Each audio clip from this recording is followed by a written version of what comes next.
মাঝরাত প্রায় 12টা বাজে হঠাৎ ঘুম ভেঙে গেল আমার। মনে হলো বাথরুমে যেতে হবে। ধীরে ধীরে উঠে বাথরুমের দিকে পা বাড়ালাম। ফিরতে কিছুটা সময় লেগে গেল। ঘরে ফিরে দেখি আন্টি বিছানায় শুয়ে আছেন, তবে উল্টো দিকে মুখ করে। ঘরের মৃদু আলোয় চারপাশটা বেশ শান্ত মনে হচ্ছিল, যা আন্টির সিল্কের নাইটির আলোয় ঝলমল করছিল, যা তাকে আরও সুন্দর করে তুলছিল। আমি আস্তে আস্তে আমার পদক্ষেপ এগিয়ে নিয়ে গেলাম এবং দেখতে পেলাম আন্টি গভীর ঘুমে আছেন। তার মুখের উপর শান্তির ছাপ স্পষ্ট ছিল। এমন দৃশ্য দেখে আমার মনের মধ্যে এক অস্থিরতা কাজ করতে শুরু করল। আমি নিজেকে সংযত করে মাথা ঠান্ডা রাখার চেষ্টা করলাম। কয়েক মুহূর্তের ভেতরেই আমার মনোবল ফিরে এলো। তখন ভাবলাম, এই পরিস্থিতি এড়িয়ে গিয়ে বরং নিজের ঘুমের দিকে মনোযোগ দেওয়া উচিত। কিন্তু তখনই আন্টির ঘুম ভেঙে গেল, আর আমাকে এভাবে তার সামনে দেখে আন্টি আমাকে। আমি রাহুল। আমার আন্টি ছিল অসাধারণ সুন্দরী এক মহিলা। একটু স্বাস্থ্যবান হওয়ায় তাকে আরও আকর্ষণীয় লাগত। যে কেউ তাকে একবার দেখলে তার প্রেমে পড়বেই। কিছুদিন আগে আমি একটি ইন্টারভিউয়ের জন্য মুম্বই থেকে গুজরাট যাচ্ছিলাম। ট্রেনে বসে দেখি আমার সামনে এক ভদ্রমহিলা। তার চেহারায় ছিল এক ধরনের সৌন্দর্য এবং আকর্ষণ, যা সহজেই দৃষ্টি আকর্ষণ করে। তার মুখে আলো পড়ে একটি উজ্জ্বলতা ফুটে উঠেছিল, এবং তার লম্বা চুল তাকে আরও আকর্ষণীয় করে তুলছিল। তার ব্যক্তিত্বের কোমলতা ও সহজ সরল আচরণ দেখে আমার মন ভালো হয়ে গেল। তার দিকে তাকিয়ে এক ধরনের ইতিবাচক অনুভূতি কাজ করছিল, যেন তার উপস্থিতি আমাকে সাহস দিচ্ছে। ট্রেন চলার সময় আমি ভাবছিলাম তার সঙ্গে কথা বললে কেমন হবে। অবশেষে আমি নিজের মধ্যে সাহস সঞ্চয় করলাম এবং তার সঙ্গে আলাপ শুরু করলাম। তিনি হাসিমুখে জিজ্ঞাসা করলেন, আপনি কোথায় যাচ্ছেন? আমি হেসে উত্তর দিলাম, গুজরাট যাচ্ছি, সেখানে একটি ইন্টারভিউ আছে।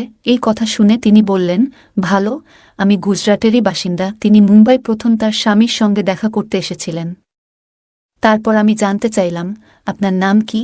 আন্টি বললেন, আমার নাম প্রিয়া। আমি বললাম, আপনি গুজরাটের কোনো এলাকায় বাস করেন? তিনি উত্তর দিলেন, আমি কলোরে থাকি। আমাদের মধ্যে কথোপকথন চলতে থাকল এবং একে অপরের সঙ্গে কথা বলে আমার মনে ভালো লাগছিল।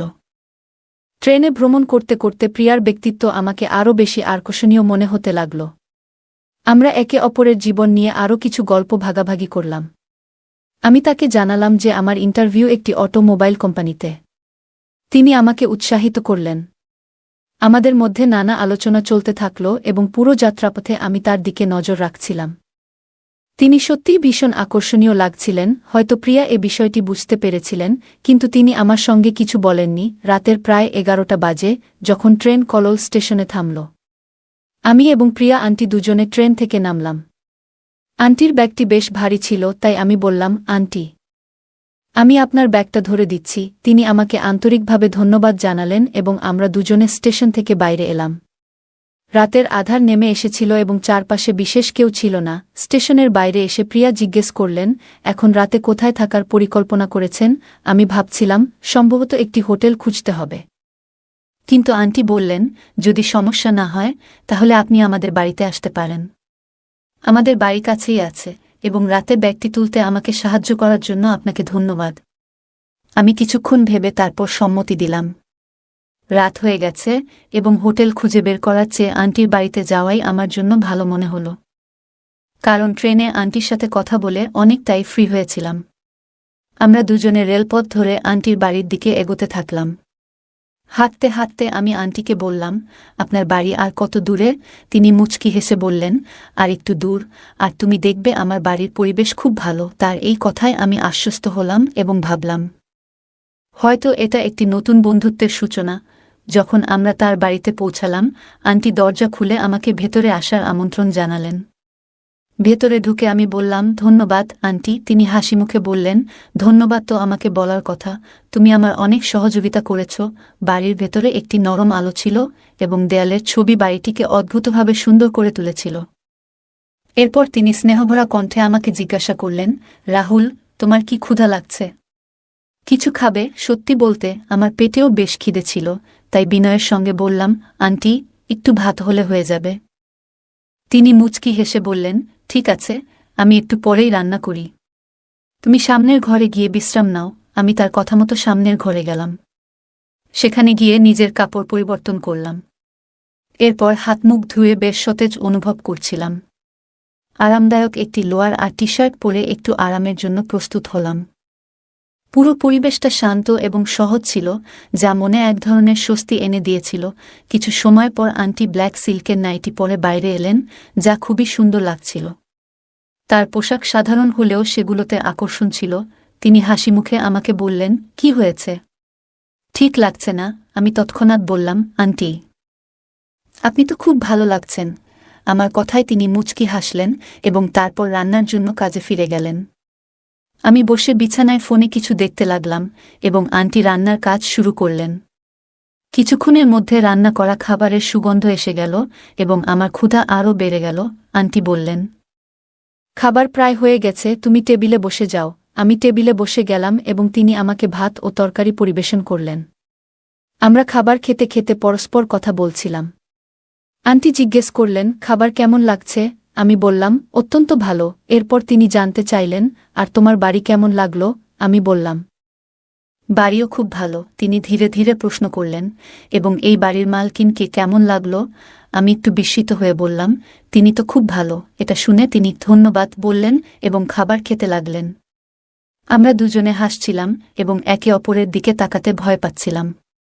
তারপর আন্টি জানতে চাইলেন, তোমার ইন্টারভিউয়ের সময় কখন? আমি বললাম, কাল সকাল 10টায়। তিনি বললেন, তাহলে সমস্যা নেই, আমি তোমার জন্য নাস্তা বানিয়ে দেব, তুমি খেয়ে যাও। আমি সম্মতি জানালাম। তারপর আমরা দুজনে মিলেমিশে খাবার শেষ করলাম। খাবারটি সাধারণ ছিল, কিন্তু খুবই সুস্বাদু। আমরা একসঙ্গে খেতে খেতে গল্প করতে থাকলাম এবং তিনি তার পরিবারের সম্পর্কে বললেন। তার স্বামী মুম্বাইয়ে কাজ করেন এবং তিনি এখানে একা থাকেন। তার হাস্যোজ্জ্বল স্বভাব আমাকে আরও বেশি শ্রদ্ধা অনুভব করাল।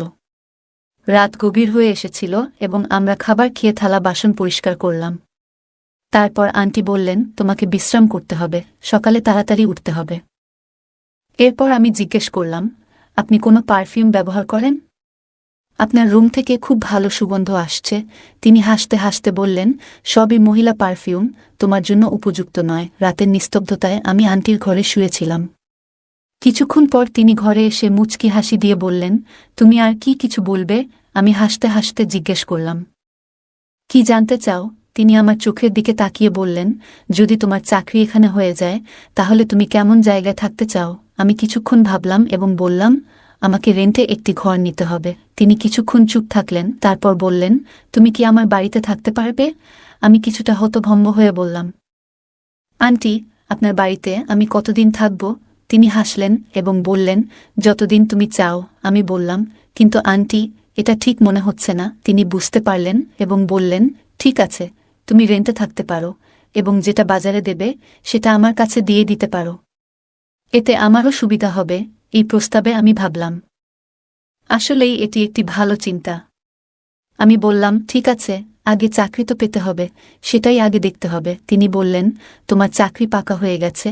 আমি হাসতে হাসতে বললাম, আপনি কিভাবে জানলেন? তিনি বললেন, আমার কাছে কিছু অনুভূতি আছে। তারপর তিনি আবার জিজ্ঞেস করলেন, যদি চাকরি হয়ে যায়, তুমি কি আমার বাড়িতে থাকবে? আমি মাথা ঝাঁকিয়ে হ্যাঁ বললাম। আমাদের মধ্যে একটি ভালো বোঝাপড়া তৈরি হলো। কিছুক্ষণ গল্প করার পর আমি বললাম, আন্টি, আমাদের এখন ঘুমাতে হবে, সকালে তো উঠতে হবে। তিনি বললেন, ও হ্যাঁ, আমাকে কিন্তু অফিসে যেতে হবে, কারণ তিনি একটি অফিসে কাজ করতেন। আমি জিজ্ঞেস করলাম, আমি কোথায় ঘুমাবো? তিনি বললেন, তুমি আমার পাশে শুতে পারো, আমরা একসঙ্গে ঘুমাবো।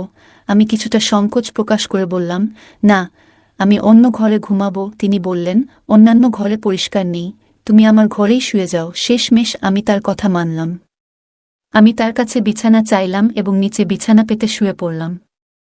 আন্টি বললেন, আমার বিছানায় শুয়ে পড়ো। আমি কিছুটা আপত্তি জানালেও তিনি কোনো সমস্যা দেখালেন না। তিনি আমাকে কাঁধ ধরে বিছানায় শুইয়ে দিলেন। ধীরে ধীরে ঘরের পরিবেশ শান্ত হয়ে গেল।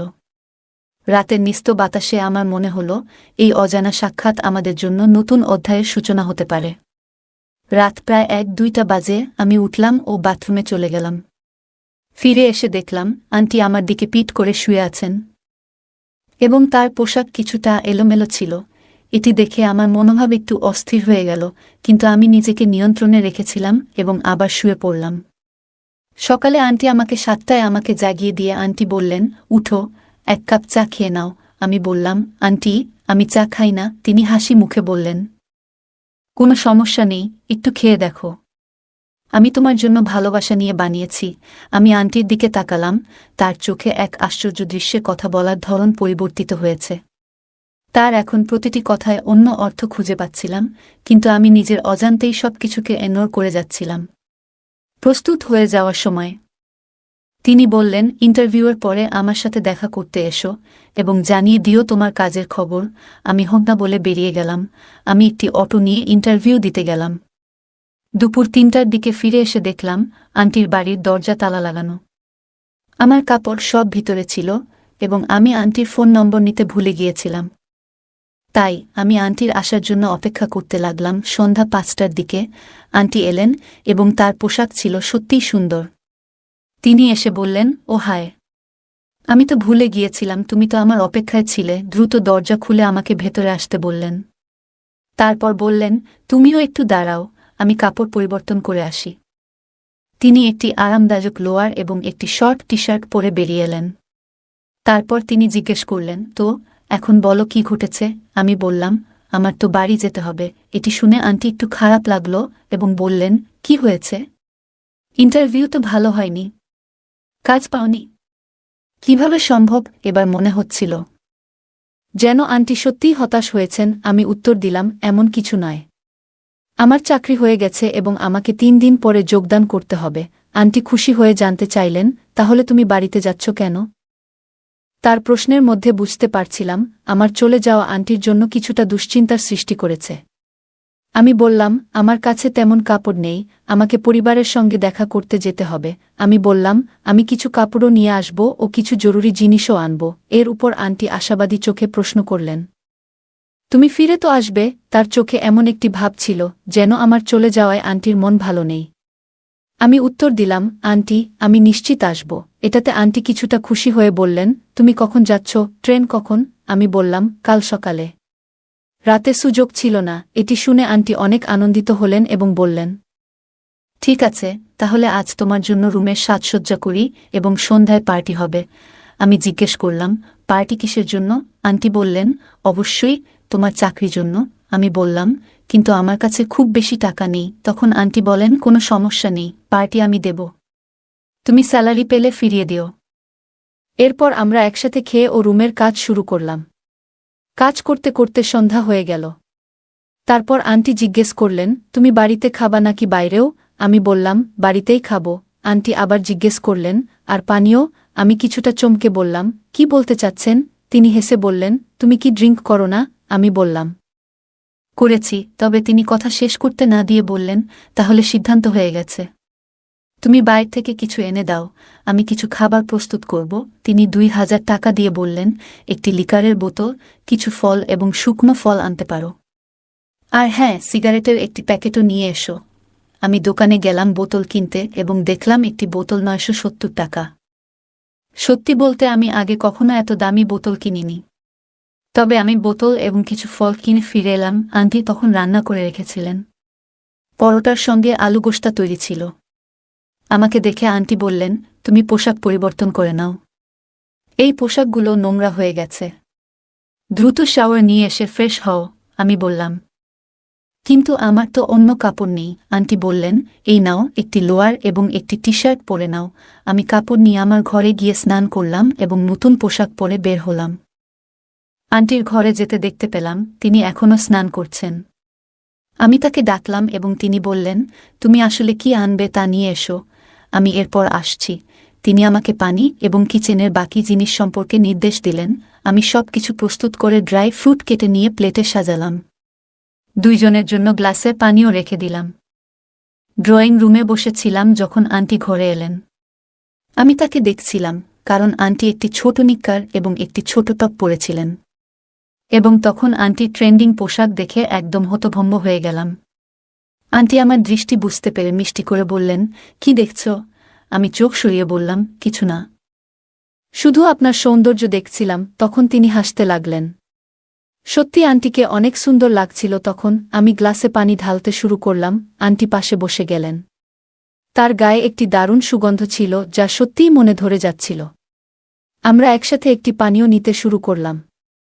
এর মধ্যেই আন্টি জিজ্ঞাসা করলেন, আমি কেমন লাগছি? আমি বললাম, সত্যি আন্টি, আপনি খুব ভালো লাগছেন। আন্টি একটু আড়ষ্টভাবে বললেন, ভালো লাগছি নাকি আরও কিছু? আমি কোনো উত্তর না দিয়ে পানীয় শেষ করে দিলাম। আবার নতুন একটি পানীয় তৈরি করতে বোতল তুলে নিলাম। তখন আন্টি বললেন, আরে এত তাড়াতাড়ি কেন? একটু থামো, এইবার আমি বানাচ্ছি। এই বলে আন্টি বোতল নিয়ে আবার পানীয়ের প্রস্তুতি নিতে লাগলেন।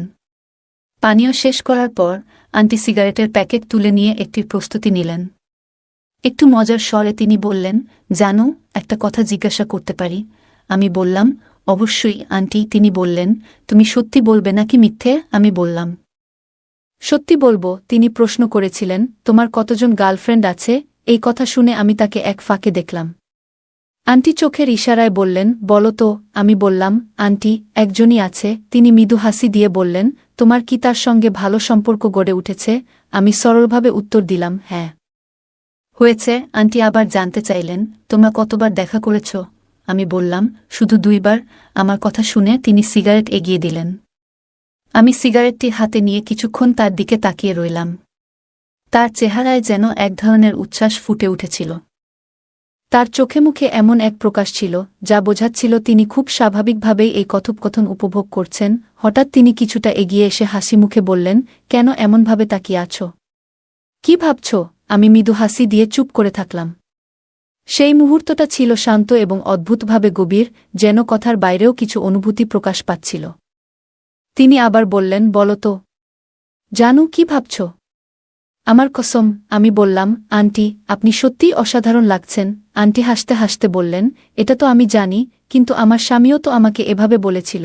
তিনি মিষ্টি হাসি দিয়ে বললেন, আচ্ছা, তুমি জানো তোমার আঙ্কেল এখানে কেন থাকে না? আমি বললাম, আঙ্কেল তো মুম্বাইয়ে কাজ করেন এবং আন্টির চাকরি এখানে, তাই তাদের আলাদা থাকতে হয়। তবে যখন সময় মেলে তখন দেখা হয়। আমি সম্প্রতি তাদের সাথে দেখা করেছি। আন্টি বললেন, তুমি বলো, তোমার গার্লফ্রেন্ডের সঙ্গে কিভাবে দেখা করে? আমি বললাম, যখনই সুযোগ পাই দেখা করে নিই। এভাবে কথা হতে থাকতে আমাদের গ্লাস খালি হয়ে গেল। আন্টি বোতল ধরে আবার পানীয় তৈরি করতে শুরু করলেন। আমরা একসাথে আবারও পানীয় সমাপ্ত করলাম এবং আমি সিগারেট ধরিয়ে নিলাম। হঠাৎ করে আমি অনুভব করলাম আন্টির হাত আমার হাতে জোরে ধরে আছেন। আমি যখন আন্টির দিকে তাকালাম তখন তিনি হাসছিলেন। এরপর তিনি আমার হাত থেকে সিগারেটটি নিয়ে বললেন, তুমি আমাকে খুব ভালো লাগতে শুরু করেছ। আমি বললাম, আন্টি, আপনি তো এখনো খুব ভালো লাগছেন, কিন্তু আপনি বিবাহিত, তাই আমি বিয়ে করতে পারব না। এ কথা বলে আমি হাসতে লাগলাম। এভাবেই আন্টির সাথে আমার সারাটা রাত কেটে গেল। এখন কাহিনীর মধ্যে কিছু গুরুত্বপূর্ণ শিক্ষা রয়েছে। এই ধরনের সম্পর্কগুলোতে আমাদের মনে রাখতে হবে যে মানবিক মর্যাদা এবং সীমারেখার প্রতি মনোযোগ দেওয়া উচিত। সম্পর্ক গঠন তখনই সফল হয় যখন উভয় পক্ষ একে অপরের আত্মসম্মানের প্রতি শ্রদ্ধা জানায়। আমাদের অবশ্যই শেখা উচিত অন্যের ব্যক্তিগত সীমা অতিক্রম না করা এবং কখনোই তাদের অস্বস্তিতে ফেলা উচিত নয়। এই গল্পের একটি গুরুত্বপূর্ণ অংশ হল কিভাবে নৈতিকতা এবং আত্মনিয়ন্ত্রণের অভাব মানুষকে ভুল পথে চালিত করতে পারে। আশা করি আপনারা এই গল্পটি উপভোগ করেছেন এবং এর মাধ্যমে কিছু শিক্ষা পেয়েছেন। মনে রাখবেন, যে কোনো সম্পর্কেই বিশ্বাস এবং সম্মানের গুরুত্ব অপরিসীম। বিশেষ করে পুরুষ নারীর সম্পর্কগুলোতে সম্মান এবং মর্যাদা থাকা উচিত। গল্পটি মনে করিয়ে দেয় যে নৈতিকতা এবং আত্মসংযম আমাদের জীবনের গুরুত্বপূর্ণ অংশ। অপ্রয়োজনীয় প্রলোভন বা অনৈতিক কার্যকলাপ থেকে দূরে থাকলে সম্পর্কের গভীরতা এবং বিশ্বাস অক্ষুণ্ণ থাকে জীবনের প্রতিটি ক্ষেত্রে। বিশেষ করে সম্পর্কের ক্ষেত্রে আমাদের আচরণ এবং কথাবার্তায় সতর্ক থাকা উচিত যাতে অন্য কেউ অস্বস্তিতে না পড়ে। যে কোনো সম্পর্কের মূল ভিত্তি হল বিশ্বাস এবং সম্মান। এ দুটি উপাদান ছাড়া কোনো সম্পর্ক দীর্ঘস্থায়ী হতে পারে না। বন্ধুরা, যদি এই গল্পটি ভালো লেগে থাকে তাহলে দয়া করে ভিডিওটি লাইক করুন এবং আমাদের চ্যানেলটি সাবস্ক্রাইব করুন। পাশে থাকা বেল আইকনটি প্রেস করুন যাতে করে আমরা যখনই নতুন ভিডিও আপলোড করি তার নোটিফিকেশন সবার আগে আপনার কাছে পৌঁছে যায়। ধন্যবাদ। দেখা হবে আমাদের পরবর্তী ভিডিওতে।